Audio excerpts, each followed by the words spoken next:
मेरा निवेदन है, अगर जीव को संत की कृपा मिल जाए तो जीव के सारे पाप हो, सारे दुख हो, कष्ट हो, सब दूर हो जाते हैं। और आप जैसा संत जो स्वयं हर समय भगवान के चरणों में लगा रहता हो, ऐसा संत मिल जाए तो बड़ी कृपा है। आप मेरी चिंता का नाश करिए और मेरे कष्टों को दूर करिए।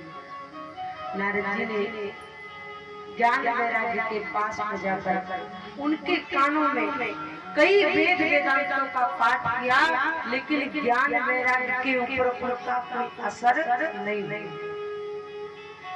आने वाले युग में, कलयुग में कोई भी ज्ञान की बातें नहीं सुनेंगे।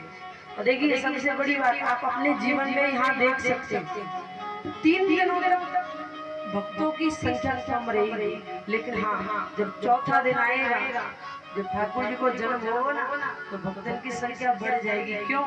क्योंकि वादना रसगुल्ला की बरसात हुए और हमारे ठाकुर जी को जन्म, उस समय प्रेम की कथा होती है। 3 दिन तक जो कथा होती है वो ज्ञान की कथा होती है। तो कलयुग में ज्यादातर भक्त ज्ञान सुनना पसंद नहीं करेंगे। आप किसी से एक बात ज्ञान की कहते हैं, वो 4 आपको सुना देंगे। कलयुग में केवल भक्ति सुन सकते हैं। क्या सुन सकते हैं?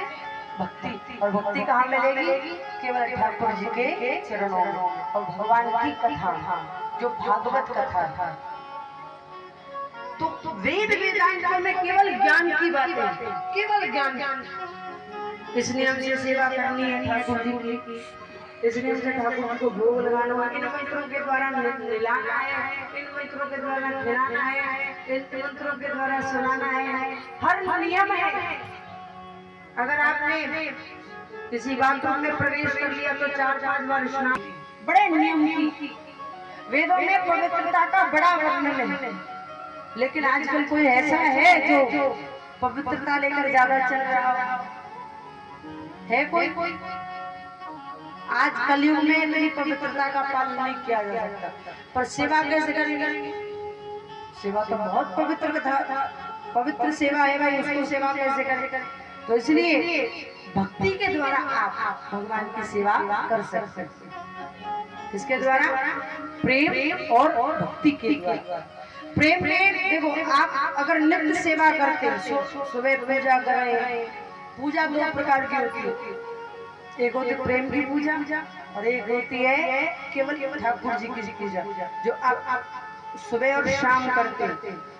पूजा के हिसाब से पूजा करी तो सुबह और शाम ही कर पाएंगे, लेकिन प्रेम से पूजा करी, अगर रात को 12 बजे आपको याद आ गया कि ठाकुर जी की सेवा करनी, आरती करोगे सेवा। लेकिन प्रेम वाला क्या करेगा? रात्रि के 12 बजे भी बैठ कर अपने ठाकुर जी के लिए रो सकता है, अपने ठाकुर जी को याद कर सकता है। ये होती है प्रेम की सेवा। आप कभी भी याद कर सकते हो, ये प्रेम की सेवा होती है। तो ज्ञान की बातें को सुनना पसंद नहीं करता, इसीलिए भक्ति द्वारा आप भगवान की प्राप्ति कर सकते हैं। और खास करके तो कलयुग, खासकर कलयुग केवल नाम आधारा, सुमित करे नरकारा।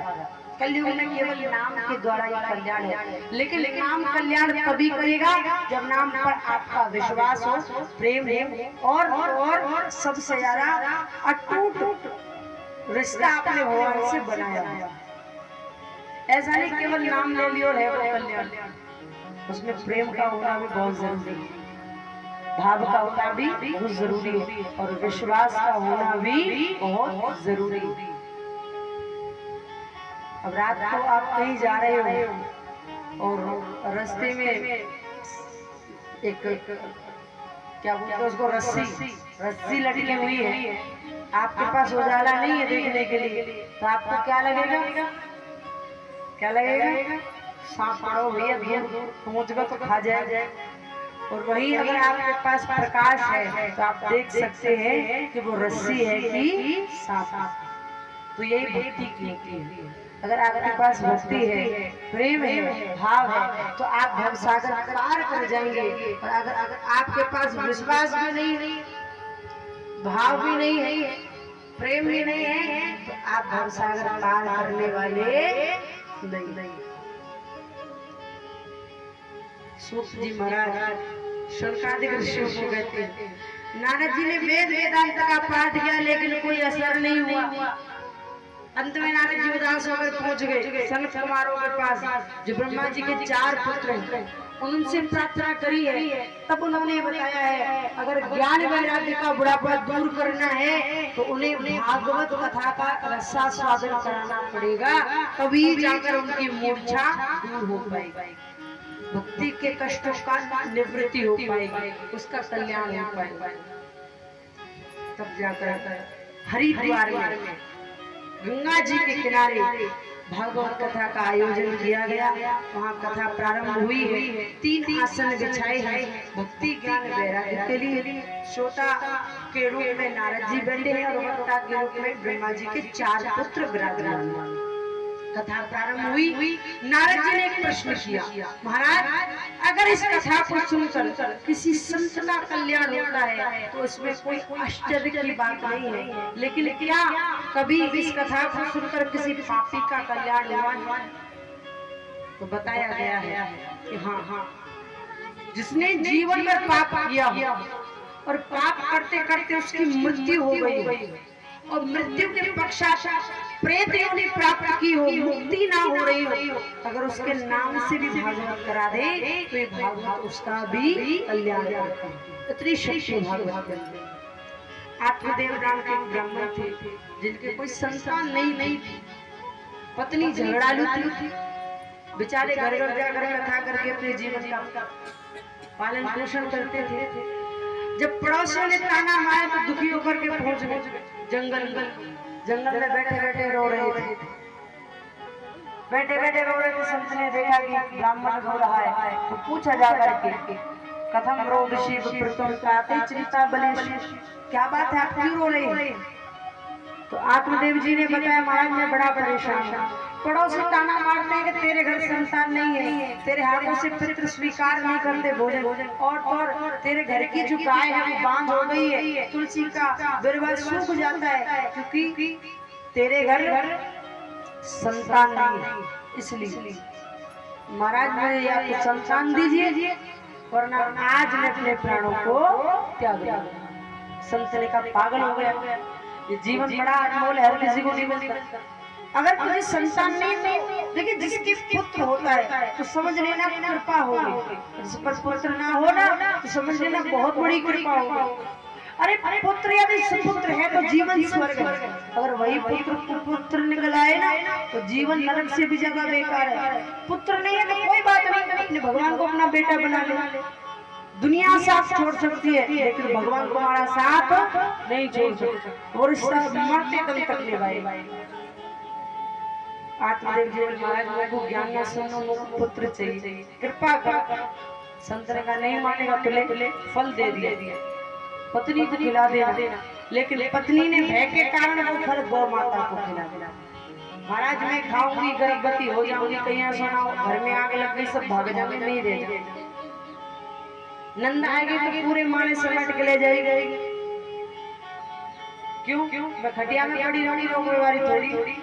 तो या हमारे उल्टा सीधा भाव मन में आया और उसने वो फल गौ माता को खिला और अपनी सहेली के यहाँ से पुत्र लेकर चली गई।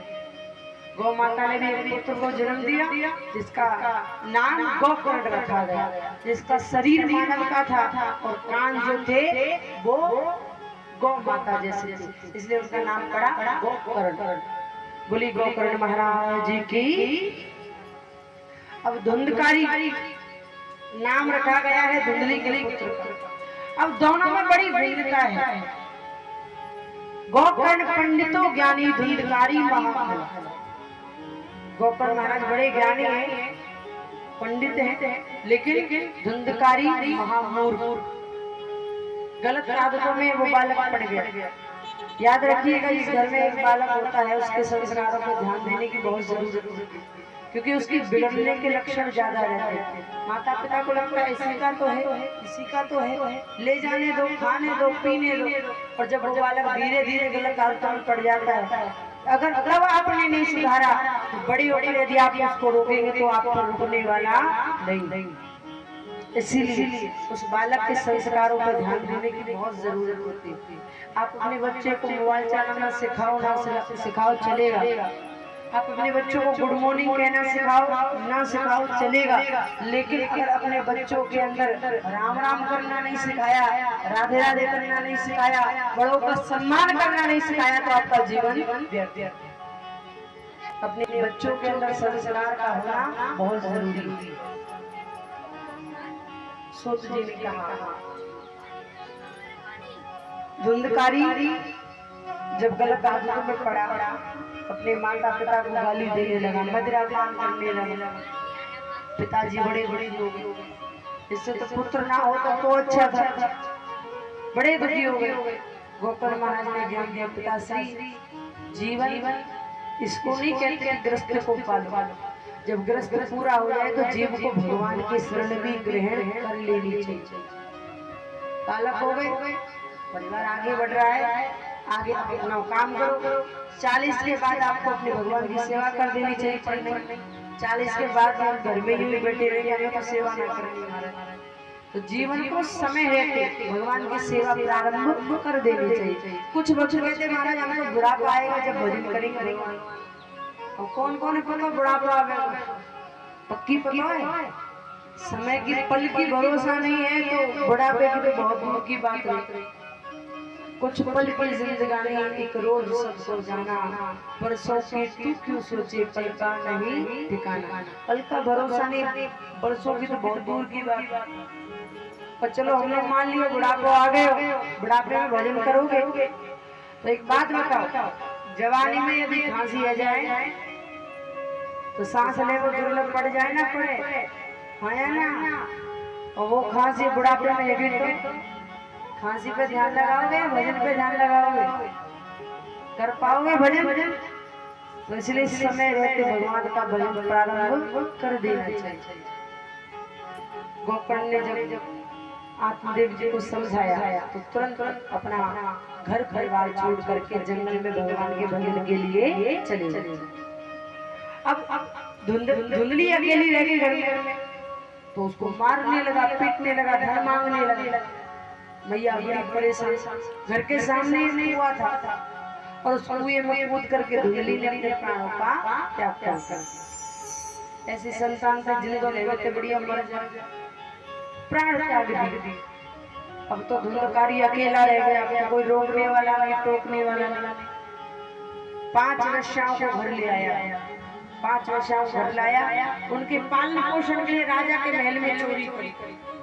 राजा के सैनिक पीछे भागने लगे, अपने घर के अंदर घुस गया और बोला सुनो, सैनिक पूछे कि मैं आया था तो बताना मत, मैं सो रहा हूँ घर में जाए।